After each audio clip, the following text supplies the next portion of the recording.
Another wrestling pay-per-view this week. There's two. There's two of them. Oh god. And this one is going to be noticeably longer and make me want to die. AEW Double or Nothing is Sunday.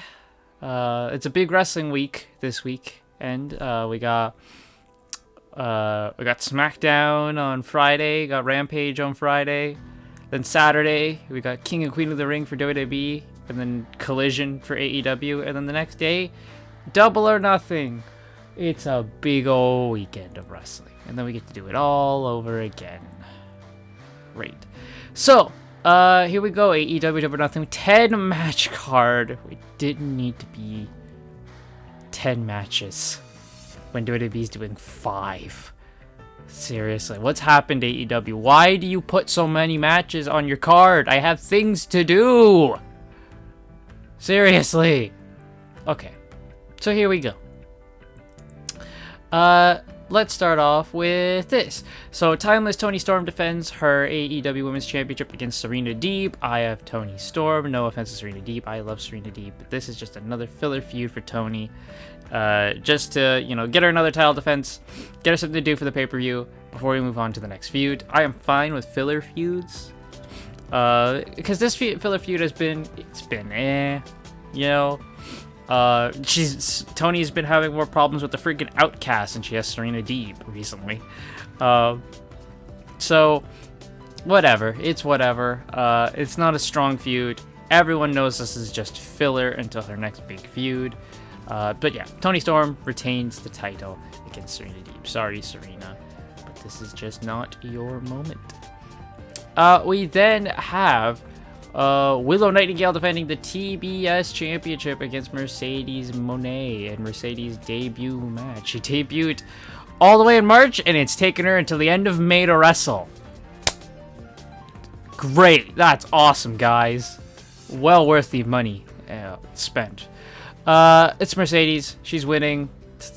Let's not beat around the bush. She's obviously going to win. They're obviously going to keep her strong for, at least a year.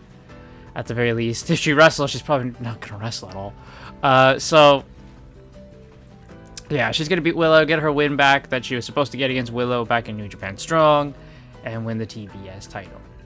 I have seen a lot of people question, they're like, why is Mercedes going for the TBS title? And I could agree. I'd be like, that's not where I thought she'd go in the TBS title picture, which is the mid-card women's belt, but it's a belt, and they're just going to strap it on her, so... it's very Jade Cargill-esque with Mercedes Moné here. But yeah, I got Mercedes beating Willow Nightingale. Next up, we have a 3-way FTW rules match as Chris Jericho defends the FTW title against Hook and Shibata. Jericho is obviously winning this. We got to keep the learning tree gimmick going. I love this gimmick of him being like the smiley baby face with Big Bill, who they do baby face, they act completely super squeaky clean baby face, but then do the dirty tactics after. I love stuff like that. That is great. This is hitting all boxes for me. And Jericho leaning into stuff like the Jericho Vortex, where he's like, oh, I wanted more camera time, ha ha ha ha, stuff like that. I love it. Anytime people give Chris Jericho flack, you guys gotta realize this guy knows. He has his finger on the pulse. He understands what is hot and what isn't. Chris Jericho is very good at this type of stuff, and he is nailing it out of the park with the learning tree gimmick. Yeah, he's gotta retain. For the world, everyone! For the world!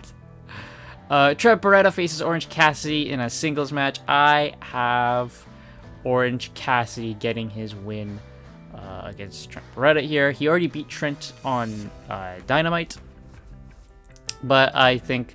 especially with how Dynamite's go-home was, Orange Cassidy is going to beat Trent Berreta, and we'll end this feud, and both of them can now move on to something else, and maybe we could move Trent Berreta up the card a bit more, so he can start doing some single stuff out of this. That'd be very nice. That'd be very, very nice. We have Bullet Club Gold, the Bang Bang Gang, defending their trios titles, as that's what it says here. It says it's for the trios titles. If it's not, don't blame me. I'm just reading what it says here. It's for the trios titles against Death Triangle. I have Bullet Club Gold. This is all just to lead up to a Pac versus Jay White match, which sign me the hell up. I have faith that this will be a good match.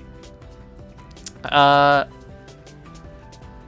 just hope Rey Fenix doesn't injure himself by walking down to the ring, because this guy is as fragile as glass. Seriously, oh my god, please, Phoenix, don't get hurt. You just came back. You just came back. He was supposed to wrestle on May 5th for, I believe, House of Glory. They were gonna do a Cinco de Mayo show, and he wasn't cleared for that. It's like, this guy he just got cleared to come back, so we don't need him gone. But I got Bullet Club Gold retaining, because again, this is just part 1 of getting to the Pac Jay White match, which that's gonna be a banger. Then we have Jon Moxley versus Konosuke Takeshita. If Takeshita wins, he will receive a future IWGP World Heavyweight title shot, whether Jon Moxley is champion or not. I got Jon Moxley. I love Takeshita so much, but this is not for you, buddy. I mean, I'd love if Takeshita did get a world title shot for the IWGP title, but because they're specifying whether Moxley is champion or not, I just don't think it's gonna happen. Moxley's gonna have to defend this belt against someone else for Forbidden Door. I mean, here's the thing. Takeshita could win here, and then we have Mox versus Takeshita 2 at Forbidden Door. That could actually happen, now that I think about it. Oh, now I'm putting this into question here. No, I'm going to stick with Jon Moxley, but I wouldn't be surprised if they did what I just said. We then have, let's see, what's the next one we're going to go with here? I think we'll go with Adam Copeland versus Malakai Black, a barbed wire steel cage match for the TNT Championship. We've done the stupid Brood thing again. I am tired of every time they do Adam Copeland versus a spooky guy. He goes like, I was in Da Brood. Did you guys know I was in Da Brood? And he wears the suit like Judgment Day. No, I don't like it. I just want Adam Copeland, rated R superstar. I think it's stupid when he's like, I was in Da Brood. I don't care if you were in Da Brood. We're going to get Gangrel at the pay-per-view. We're so going to get Gangrel at the pay-per-view. Malakai Black's not winning this. He's going to take a loss here, but we expected that. Let's be honest. While it would be nice for him to win the TNT title, yeah, he ain't winning it here against Adam Copeland. The barbed wire steel cage, though, I am very intrigued with that. That has me excited. So is it going to be just like barbed wire on the sides and they can't climb it because it's got barbed wire? Is that what they're doing? But yeah, Adam Copeland to retain. We then have Roderick Strong defending the International Championship because of Will Ospreay. This is a harder one because here's the thing. I don't think they're going to give Will Ospreay a loss, but I don't think they're going to put the belt on him. Because in my head, Will Ospreay wins the World Championship at All Out. In my head. That Will Ospreay wins the world title at All Out. Like, main event of Wembley. So putting the international title on him, I don't think so. So what I'm going to say is Will Ospreay wins this match, but he doesn't win the belt. Roddy keeps the belt, but Will wins the match, if that makes sense. Like, maybe we get like a DQ or something. Count out, something like that. But Will Ospreay will win the match. He just won't win the belt, is what I believe is going to happen here. Then we have Swerve Strickland defending the AEW Championship against Christian Cage. Swerve Strickland is winning. This is going to be his first big title defense. It's really cool that we finally got Christian Cage and this new heel persona finally in the main event world title picture. That is great. We have